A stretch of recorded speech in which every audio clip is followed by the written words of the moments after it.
Well, you've heard all the stories about the GH6. You're probably excited or maybe not excited. I'm going to tell you why I'm not going to upgrade from my GH5.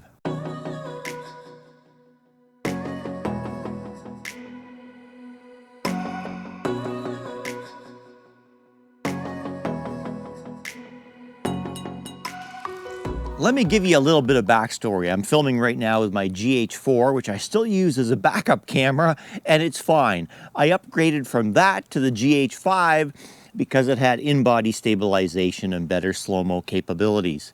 The GH6 is a better camera than the GH5. The question is, will it make me a better filmmaker? And the answer is no. I don't think a camera will make you a better filmmaker. There's lots of other stuff that goes into making you a better filmmaker.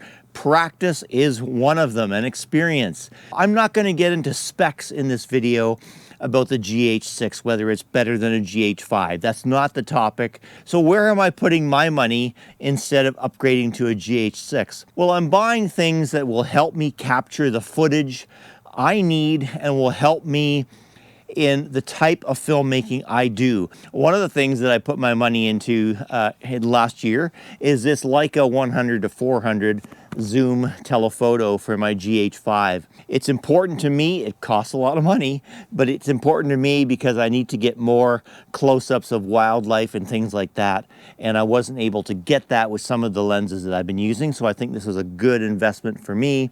Other things that I'm sinking my money into, I say sinking, but that's probably not the best word I want to use right there. So I bought the Wildcat. I did a video on that last week. It improves my footage, and it gets me the ability to shoot more stable footage in the woods, so it's helping me in my situation. I bought an angle arm for my mini Leo photo, so this helps me angle my lens down really low and get top-down shots and video in the forest.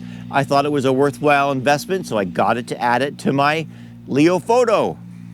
And of course, I got my monopod from iFootage, and I added a really nice extension arm to that. Gives me a mini monopod that I can use in a lot of my hiking videos, and when I go out to do footage in the woods, this gives me a real light setup. There are 4 examples, including the lens, of gear that I've bought that will help me in my situation. A GH6 isn't going to help me in any of those situations. GH5 is perfectly capable of that, and I'm going to put my money into other pieces of equipment that will help me do my job better, more efficiently. So that's why I'm not upgrading to the GH6. Now, when the GH7 comes out, I might upgrade, but it's got to have something that's a game changer. For me, the game changer between the GH4 and the GH5 was the in-body stabilization. So I didn't see any of those game changers in the GH6. Don't get hung up that you have to get the best new edition of a camera that comes out. I think that's where new filmmakers can spend a lot of money and waste a lot of money. Put the money wisely into things that don't have to be a camera. There's lots of other gear you could get, a better tripod or whatever, a better slider, or maybe just a slider. So look at those kinds of things. Don't always think you have to upgrade. Maybe you skip a generation and get, like me, I might get the GH7 when it comes out, but that's so far ahead. Who's even thinking of that? That's just my outlook and my insights into why I won't be upgrading. Stay safe, stay well. We'll see you in the next video.